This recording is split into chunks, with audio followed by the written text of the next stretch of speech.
Bruno Bidjan est parti avec le car qui part en pleine nuit, quittant le tribunal militaire. Qui l'eût cru?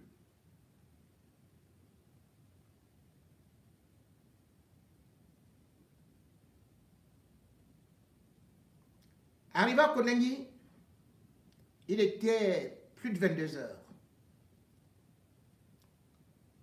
On a voulu l'amener d'abord dans la cellule de son patron, pour qui il meurt et avec qui il a fait tout ce qu'il y a de sale. Mais les hommes-là des hommes-là, voulant se laver les mains, n'a donc pas voulu de Bruno Bidjan. Le voilà qui se retrouve donc jeté dehors par son père, qui, comme lui-même le dit, l'avait déjà renvoyé 6 fois. Le voilà répudié en pleine nuit à Konengi. Un père ne chasse pas son enfant en pleine nuit. Un père attend au moins le matin pour lui dire: voici pourquoi je ne peux pas être avec toi, parce que tu es autonome, va dans l'autre cellule. Lui, il est devenu le propriétaire de cette cellule, qui a d'ailleurs 3 lits, et exceptionnellement, à la prison principale de Konengi, sa cellule est la seule à avoir la clim qu'il a installée. La cellule des hommes-là est la seule également à avoir des lits de place, où il peut avoir des nanas pour faire ses acrobaties, la seule chose pour laquelle il se met à l'aise avec tous les deux sexes. Et voilà Bruno Bidjan qui se retrouve donc en train d'aller où?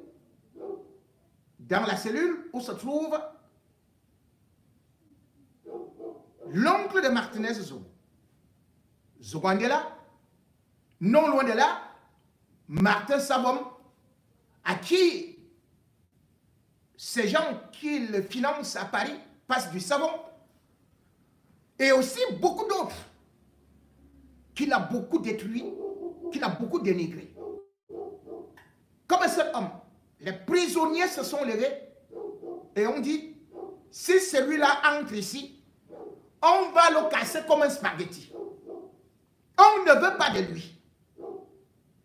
Voilà comment est-ce que Bruno Bidjan se retrouve encore jeté dehors, les prisonniers, les gardiens de prison, ne sachant tellement plus quoi faire, et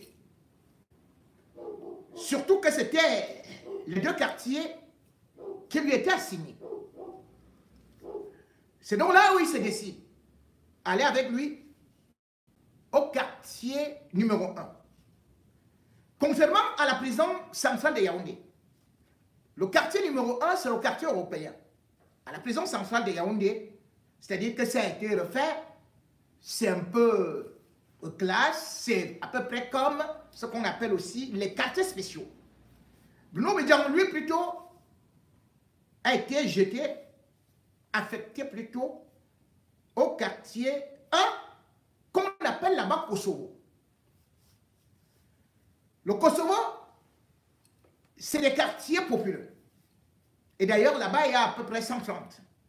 Pour une prison comme celle-là, on peut dire que c'est beaucoup. Moi, j'ai été au Kosovo, mais c'était à la prison centrale de Yaoundé, où d'ailleurs, rien que dans une seule cellule de 4 mètres sur 3, on pouvait être 48 quand je suis arrivé, et on dépassait 80 quand je partais, dans une cellule de 3 mètres sur 4. Et où vous devez vous lever à tour de rôle. Bref, Bruno Bidjan, dans l'autre Kosovo, est privilégié. Il a donc regagné le local 10.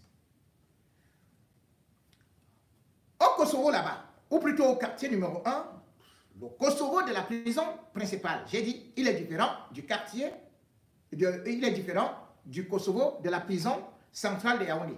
Parce qu'à la prison centrale de Yaoundé, c'est les quartiers 8 et 9 qu'on appelle Kosovo.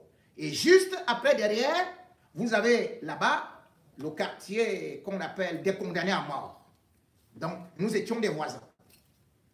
Mais de l'autre côté, là où se trouve Bruno Bidjan, c'est là où se trouve le directeur d'une structure qu'on appelait l'OMIDA, qui a été dans la grande escroquerie. C'est là aussi il y a beaucoup d'Ambazoniens. Beaucoup d'Ambazoniens. Imaginez l'ambiance, puisque Bruno Bidjan a passé son temps à parler des Ambazoniens, à les insulter, à les dénigrer, à les qualifier de terroristes. Aussi là-bas, il y a quelqu'un qui est un lieutenant de déserteurs, mercenaires de l'armée tchadienne et qui finalement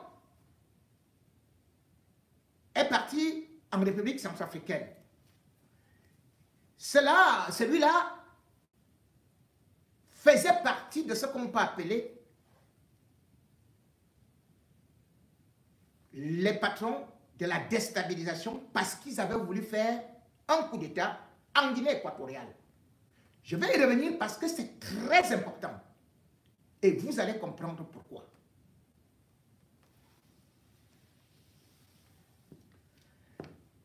Bruno Bidjan s'est installé.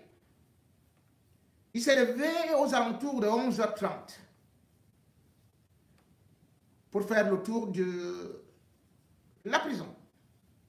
Enfin, découvrir la prison.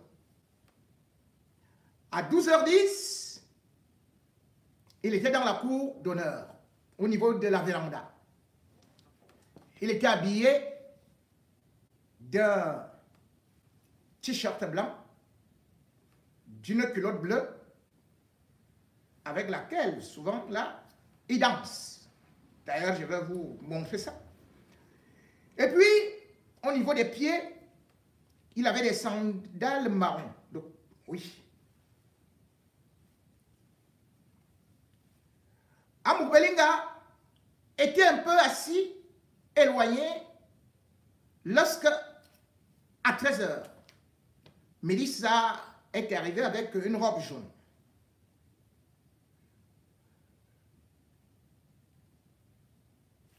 Amougou a commencé à jouer au ludo avec Mélissa et certains des visiteurs là. Bruno Bidjan, de son côté, première visite, c'était le professeur Albert Mbida. Ils se sont retirés, ils ont parlé à voix basse. Et puis c'était les chauffeurs de Zomlo des Zomlo, Amou Belinga, qui se sont aussi approchés de lui, qui sont venus. On ne sait pas comment est-ce qu'ils ont fait parce qu'ils n'avaient même pas de permis de visite.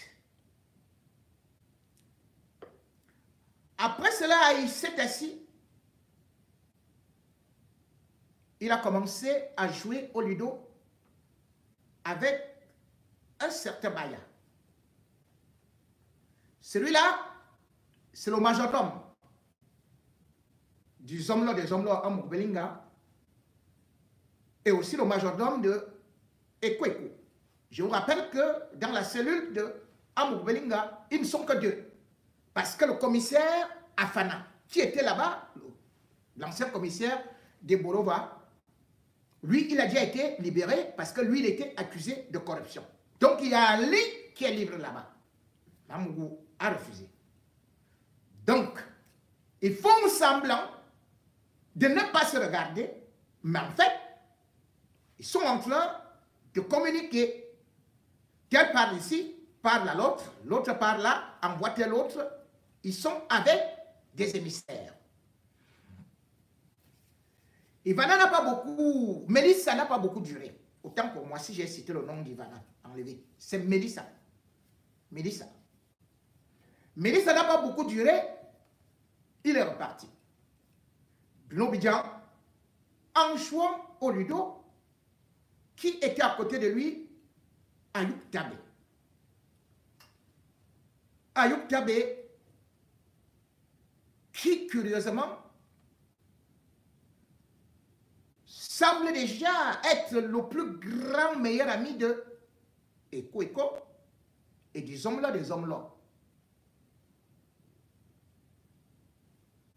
Et pourtant, vous vous rappelez que dans un reportage incendiaire, le même Bruno Bidjan, en 2020, était en train de tacler les Ambazoniens d'être justement financés par Maurice Kamto.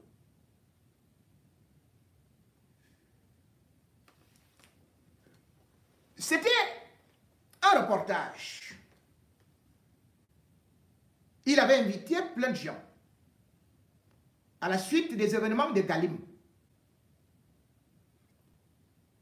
À Galim, plus précisément, le 7 mars, donc à la veille de la journée de la femme, il y avait eu un attentat. Un groupe de terroristes, selon le rapport gouvernemental, de 50 personnes, avait réussi à partir, attaquer la gendarmerie et aussi le commissariat. Résultat des courses, 2 policiers avaient été tués, 2 gendarmes avaient été tués et aussi 4 civils. Ils avaient tout saccagé avant de partir. Le gouvernement avait fait un communiqué. Et particulièrement, c'est René Sadi, ministre de la Communication. C'est-à-dire que Vision 4, le ministère de tutelle, c'est le ministère de la Communication. René Sadi avait reconnu que cet événement, c'était des Ambazoniens, des séparatistes, qui sont venus sur des motos et qui pouvaient être au nombre de 50. Voilà comment était ficelé le communiqué du gouvernement. Mais Bruno Bidjan a pris sur lui de dire que pendant l'émission, que c'est le MRC et la BAS qui ont acheté les armes pour donner aux Ambazoniens pour tuer les policiers et les gendarmes camerounais et les civils. Bruno Bidjan avait quelle information? Puisque c'est le même Bruno Bidjan qui déjà disait, à l'époque aussi Obama, était dans ce réseau-là, qu'il fallait raser les anglophones, qu'il fallait raser les Ambazoniens. Ils avaient dit qu'on ne négocie pas avec des terroristes. Le discours donc de Bruno Bidjan n'était pas celui d'un journaliste. Sinon,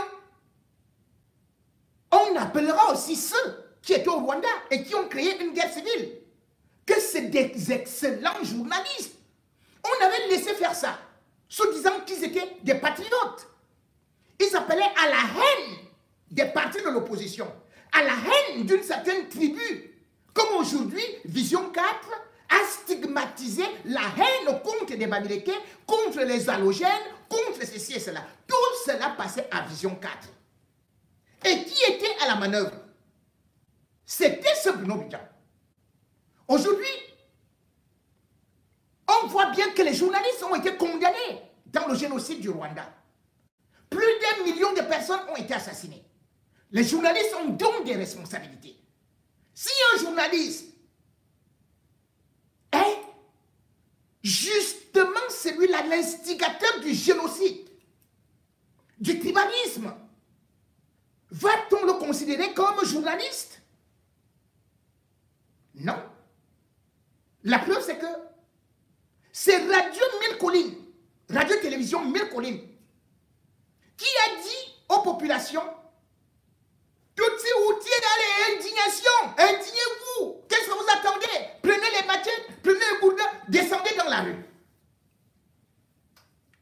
Certains croyaient qu'il les défendait, mais en fait c'était un plan de déstabilisation qui était déjà programmé. Et c'était la chasse à l'homme. En 100 jours chrono, le Rwanda était à terre à cause de Radio Mille Collines. Vision 4 a été traité par un anglophone, journaliste de formation, traducteur des discours de Paul Biya, et alors qui était aussi le président du CNC, le Conseil national de la communication, Peter Esoka, avait qualifié Vision 4 de Radio Mille Collines. Non seulement Vision 4 n'a jamais accepté ne serait-ce qu'une suspension, mais par la suite même, c'est Peter Esoka qui a été condamné dans une justice où Belinga et son ami Laurent Esso peuvent mettre n'importe qui en prison et le relever. Ceux qui disent donc que nous manquons de solidarité et disent que oh, c'est un journaliste et tout et tout. Mais ceux du Rwanda sont en prison, d'autres sont morts là-bas.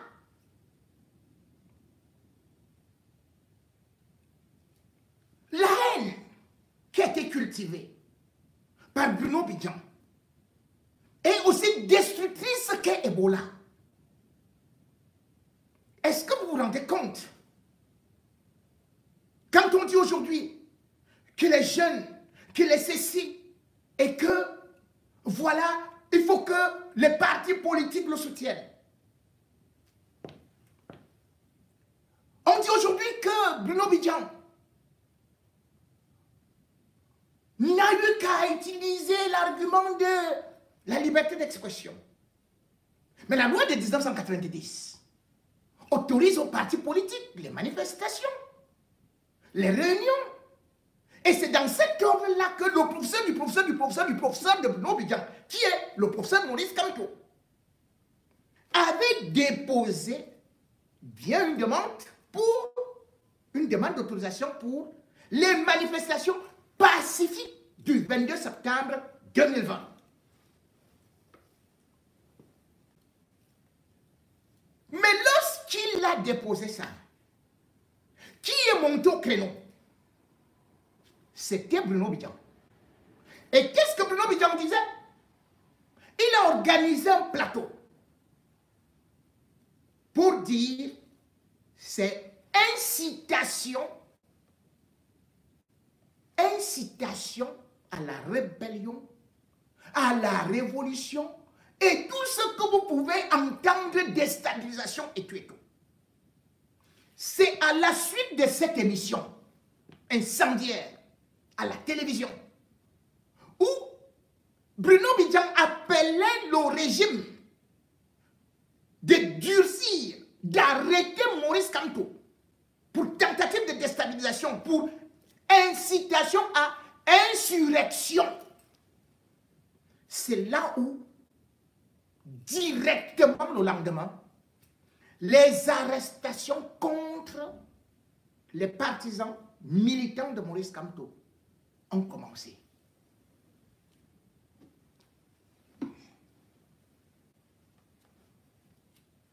Ils sont allés en prison. Je vais vous citer Rodrigue. Rodrigue, son nom un peu compliqué pour moi. Il avait été arrêté à Douala. Le gars n'a rien cassé. On a juste dit qu'il avait l'intention et qu'il aurait été vu pendant les marches pacifiques du 22 septembre 2020. On l'a mis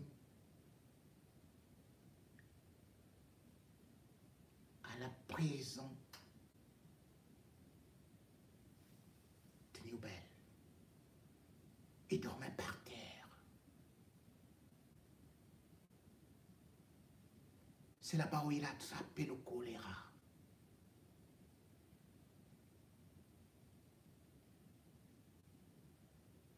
On n'a pas pu le soigner. Nous diffusions des vidéos, des images.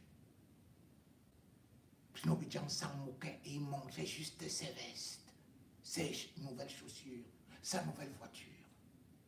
Oubliant qu'il était responsable de cette arrestation. Qu'il a poussé l'armée à agir.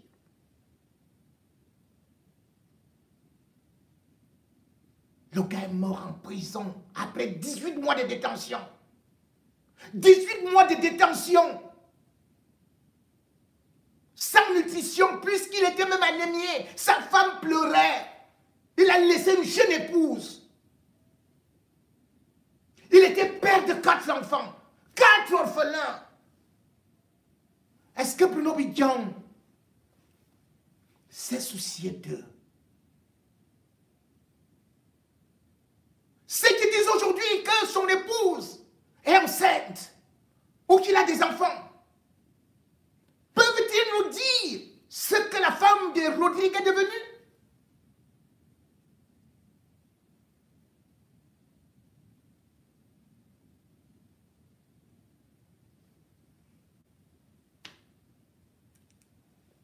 Ses enfants?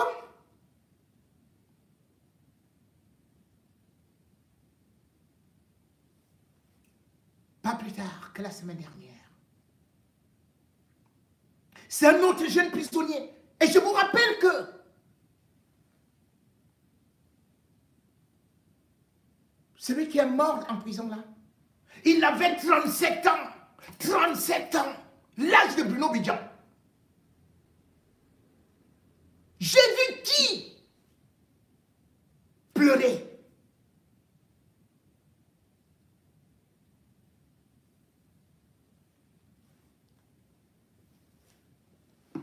L'autre, un jeune, il a été attaché sur un lit d'hôpital.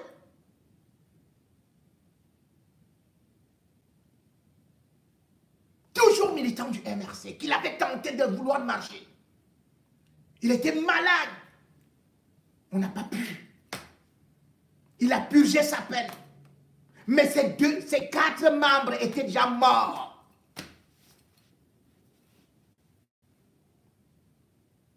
Il est mort la semaine dernière. Ça, ce sont les œuvres d'Abidjan.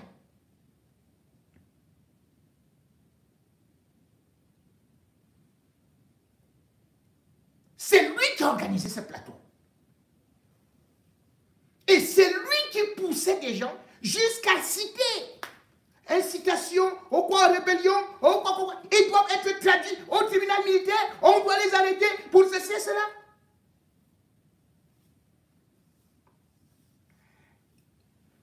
Aujourd'hui, quand certains retrouvent certains motifs sur le mandat de dépôt de Bruno Bidjan, je vous le dis, retenez ceci. Il n'est écrit nulle part. Fausse nouvelle. Bruno Bidjan voulait fuir la justice. Chaque mercredi, il devait aller pointer au niveau du tribunal militaire. Il ne devait même pas quitter Yaoundé. C'est comme ça qu'on fait. Lorsque vous êtes en liberté conditionnelle ou alors vous allez comparaître étant libre alors que vous êtes impliqué dans un assassinat. Sachant que l'enquête était en train d'aller vers lui. Voilà pourquoi est-ce que le gars se décide d'éteindre ses téléphones et de s'enfuir. On l'arrête donc. Mais entre-temps, le Zomblo lui a dit, pour que l'affaire puisse tourner en notre faveur, il faut plutôt qu'on trouve un moyen pour que tu retournes l'opinion en montrant que tu es avec eux. Tchungang est d'accord. Il balance ça. Et d'ailleurs, quand il commence ça, lui cher, il parle tantôt de la féca foot et de ceci et tout ça. On ne sait même pas là où il va en venir. En réalité, c'est parce qu'il est en train de vouloir provoquer une petite incendie qu'on ne doit pas, comme j'avais annoncé avant. Je vous avais dit qu'on doit le prendre avant mars. J'avais dit ou je n'avais pas dit. J'avais dit. Et c'est ce qui s'est passé. Suis-je prophète? C'est parce que je vois l'évolution de l'enquête. Parce que je suis au courant. Et que je vous informe. Et que je connais sa responsabilité. Et sa responsabilité est énorme. Sur le deuxième volet, ou plutôt le... Parce que l'affaire Martinez est à côté. Mais là, il est parti provoquer le problème.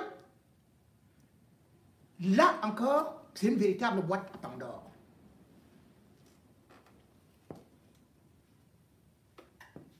En effet,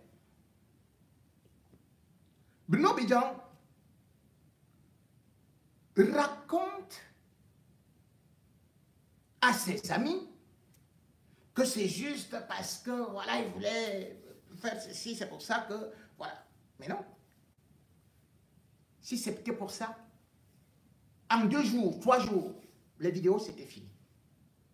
Mais il a commis une erreur. Parce que le sang de Martinez est très fort. Quelle est l'erreur de Bruno Bidjan? Quand il a arrêté, son téléphone est fouillé.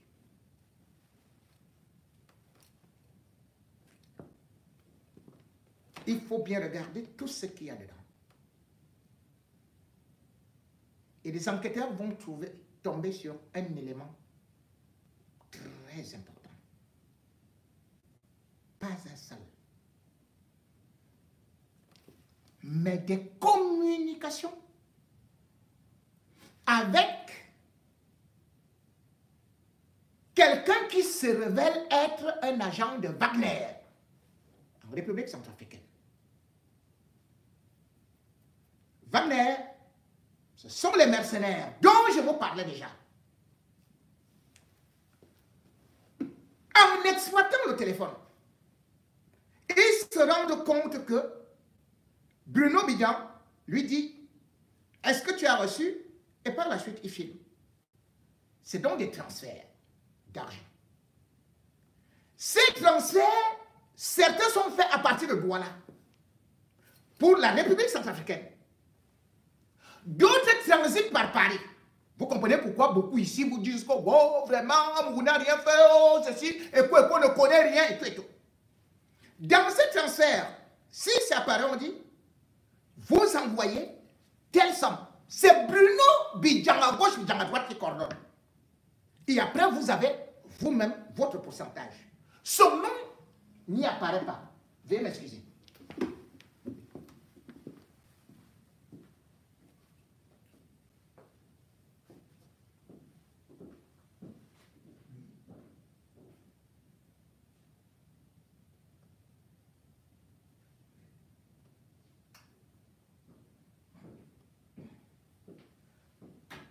Quand nous sommes toujours avec ces gens qui ont beaucoup d'argent, ils font toujours tout, ne serait-ce que pour nous bloquer. Et actuellement, Facebook a des petites difficultés. Mais je ne veux pas m'arrêter en attendant que nous réglions le problème de Facebook. Parce que c'est important. Mais entre-temps, je vais dire que tout se joue donc sur ce qu'on peut appeler, c'est ce qu'on va appeler les documents. Les documents qu'on va retrouver. Les documents qui vont faire de telle sorte que on doute. On commence donc à fouiller. On voit qu'il y a des transferts d'argent en République, en direction de la République centrafricaine. Alors, pourquoi est-ce qu'il envoie cet argent? On cherche donc les destinataires. Et les destinataires, comme je vous ai dit, c'est bien des individus qui sont tapis là-bas, qui reçoivent des fortes sommes d'argent. Ces fortes sommes d'argent qui vont jusqu'à des centaines de millions. Je dis bien, des centaines de millions.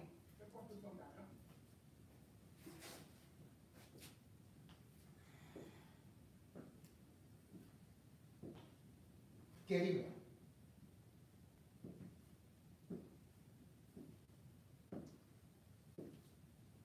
Je crois que je vais d'abord voir ce que les autres font. On va relancer d'abord sur Facebook, mais moi je continue à parler.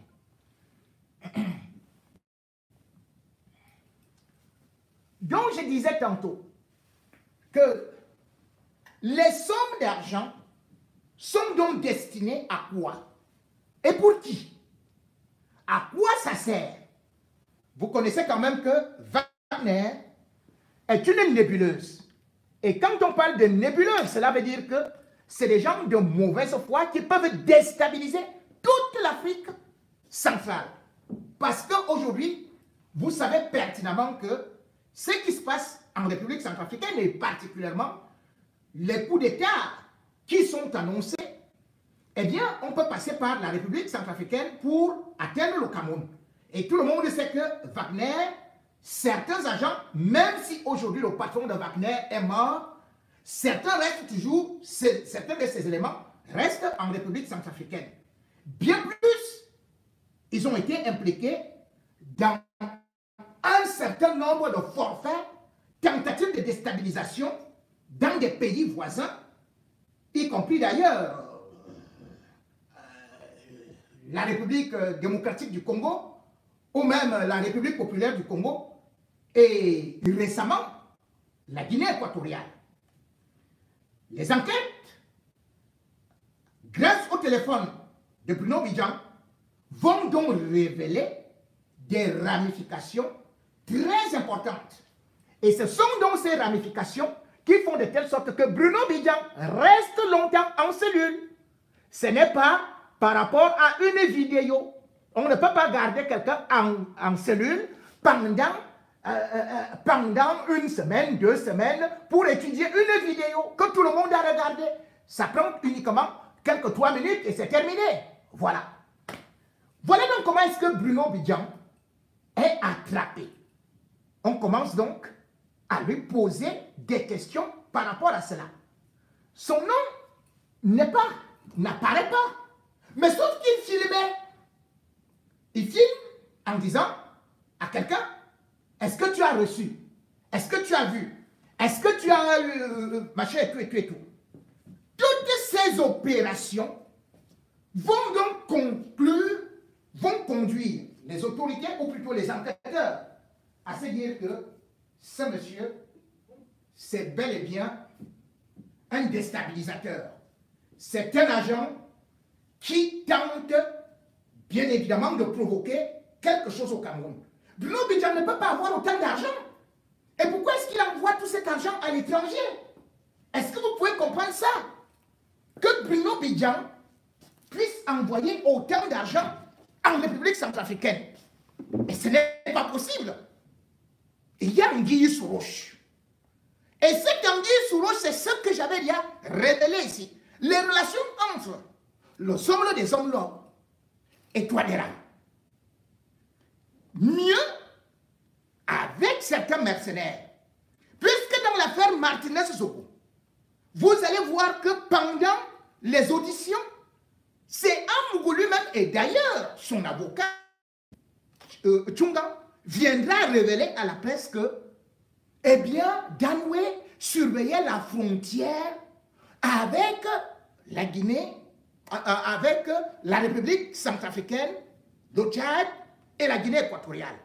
Or, il se trouve quelque chose de ce que je vous ai dit. Là où se trouve la cellule, ou plutôt le quartier où se trouve Bruno Bidjan, à la prison principale, qui est là-bas. C'est quelqu'un qui traitait ou qui traite avec Wagner. On l'appelle Dada Yalo. Dada Yalo. Dada Yalo était lieutenant. Il a été formé au Tchad en 2011. Et Idriss Déby l'a mis en prison pour tentative de coup d'État. Mais par la suite, il s'est mis comme un rebelle avec Seleka. Et son frère est le conseiller de Touadéra. Et d'ailleurs, c'est lui qui gère à peu près là-bas le parc routier de la République centrafricaine. Alors, c'est Dada Yalo est celui-là donc qui avait recruté des mercenaires, tout coordonné par Wagner, pour aller faire un coup d'État en Guinée équatoriale. Nous sommes le 24 décembre 2017. Le 5 décembre 2017, c'est Dada Yalo qui est actuellement à la prison principale de Kondengui, dans le même quartier que Bruno Bidjan. Il quitte de la France et il atterrit à Douala. C'est à Douala que les mercenaires de Wagner, les Tchadiens également, et les Centrafricains vont le trouver. Ils ont des 4x4. Ils coordonnent cela. Et ils doivent entrer en République, en Guinée équatoriale. Sauf que le coup d'État va échouer parce que la police camerounaise, Bargangele, est au courant. On les arrête à Kiossi. On les arrête à Kiossi.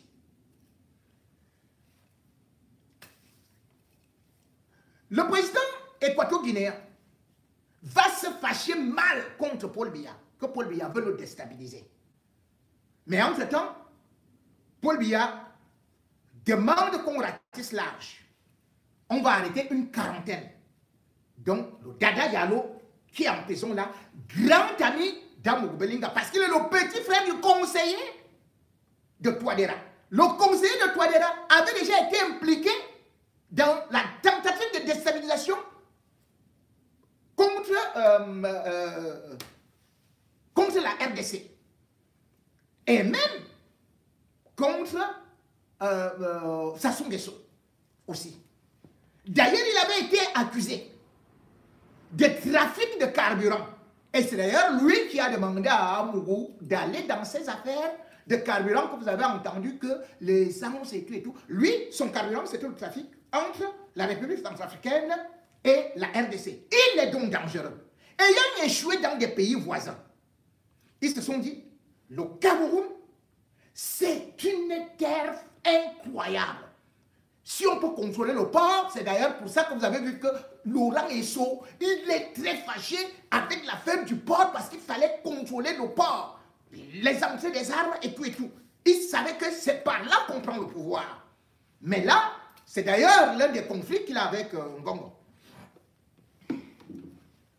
Ce monsieur est donc en prison. Au Biangema programme qu'il doit venir voir Paul Biya le 9 janvier 2018 pour lui expliquer que ton pays, les mercenaires passent par ton pays, tu as des gens dans ton pays pour déstabiliser mon pays. Du côté du Tchad aussi, on se fâche. Et c'est pour ça que Obiangema va décider de fermer la frontière avec le Cameroun. Vous allez vous rappeler de l'émission organisé par Jean-Jacques Zé, où quelqu'un va appeler. C'est Amour Belinga qui fait cette émission-là. Où il va appeler pour dire que oui, ils sont en train de se disputer de l'argent avec Mbargangele par rapport au coup d'État en Guinée équatoriale. Que c'est Amour Belinga qui aurait donné des renseignements à Mbargangele, ou bien qu'il aurait finalement, Mbargangele aurait reçu une certaine somme d'argent qu'il n'a pas rétribué à Amour Belinga. En même temps, certains disent que Amour Belinga, plutôt, c'est lui qui avait reçu des milliards qu'il n'a pas donné à Mbargangele. L'affaire éclate sur la place publique. Il y a un mandat d'arrêt qui est décerné contre le Somlo des Somlo, là-bas en Guinée. Sur le mandat de dépôt, à part l'affaire Martinez-Zogo, parce que c'est les affaires qui vont s'empiler, Bruno Bidjan se retrouve donc pour atteinte à la sécurité de l'État par rapport à toutes ces sommes d'argent dont on ne sait à qui et pourquoi, quelle est la relation avec Wagner. C'est un mandat de dépôt. Il n'a pas été jugé contrairement à ce que certains peuvent vous dire. Mais en même temps, Bruno Bidjan se retrouve dans un autre problème qui est en suspens. C'est-à-dire, d'abord il sera convoqué. Normalement, il devrait être placé en détention au plus tard le 14 mars pour l'affaire de Martinez-Zogo. Mais surtout aussi, il y a un autre dossier, ou plutôt deux autres dossiers. Il y a un dossier d'assassinat à Douala. Et il y a aussi le dossier Brian Fombo. On vous a dit que le dossier était clos. Mais le problème, c'est que, avec tout ce qui est en train de se passer, il y a quand même demandé qu'on révèle tous ces dossiers et qu'on voit qui se cache derrière. Bruno Bidjan n'est donc pas un enfant de cœur. C'est un enfant, comme vous le voyez, qui est grand dans ses actes, qui a de longs bras. Et c'est pour ça que Belinga ne voulait pas qu'on fasse un rapport par rapport à tout ce qui est en train de se faire. L'affaire de Martinez-Zogo, c'est une affaire d'État.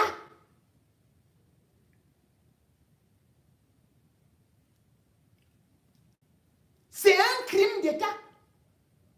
Amour Belinga a utilisé les moyens de l'État.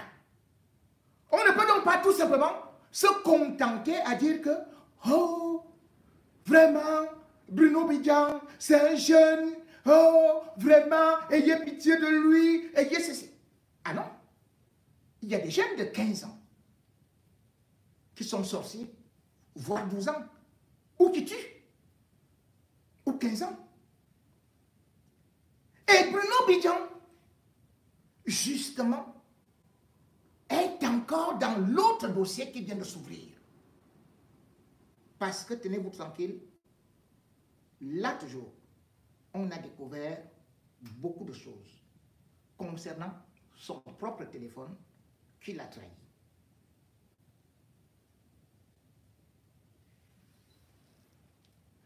Et lorsque vous allez voir un certain nombre de choses se réaliser, avec le procès de Martinez-Zogo, vous comprendrez que le réseau était tellement bien implanté que toute personne qui se mettait à côté d'eux et contre eux, il fallait tout simplement éliminer. Il le savait. Il était au courant.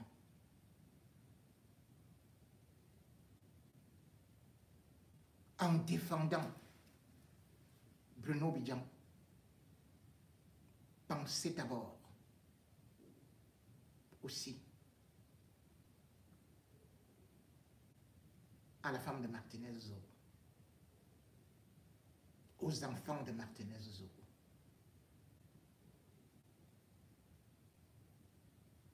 En voulant la justice, ce n'est pas